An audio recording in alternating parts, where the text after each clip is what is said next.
Sumadya ang seaman na ito sa opisina ng kanyang recruiter sa Parañaque. Kinuha niya kasi ang cheque na refund sa kanya ng kumpanya dahil sa loob ng 7 buwang paghihintay, hindi pa rin siya nakasampa sa barko. Pero ikinagulat niya nang dumating ang mga operatiba ng Department of Migrant Workers o DMW. Dala ang closure order, ipinadlock ang lugar. Illegal recruiter daw ang kumpanya. Yung sa akin lang, makuha ko lang yung binayad ko. Pero di ko akalain na ganito. Hindi ko alam na darating sila. Pinangalanan ni DMW OIC Hans Kakdak ang ahensya. Ang kakasuhan ay yung may-ari ng establishmento, yung RTM Consultancy Services. Yung may-ari, yung manager at sino man pang nakikita natin na involved sa mismong akto ng pag-recruit.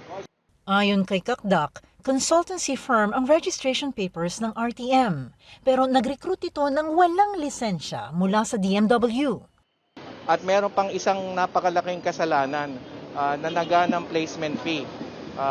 Sa halaga higit kumulang 100,000 ang tinaga sa mga complainants natin.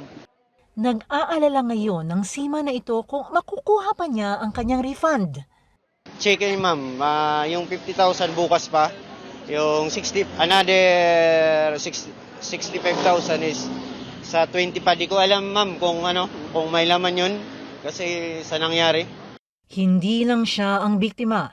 Sa closure order na hawak ni Kakdak, 2 ang nakalistang complainants.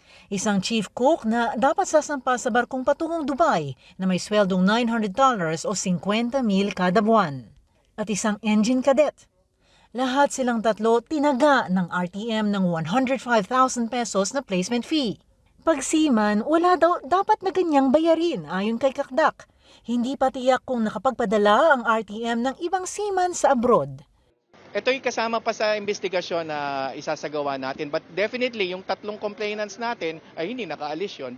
Sinikap kuhanin ng CNN Philippines ang panig ng RTM pero tumanggi ang manager at madaling umalis ng opisina. Paalala sa mga nais maging OFW, pag-aralang mabuti kung ang recruiter ay legal. Hanapin ang lisensya o magtanong sa DMW. Lois Calderon, CNN Philippines.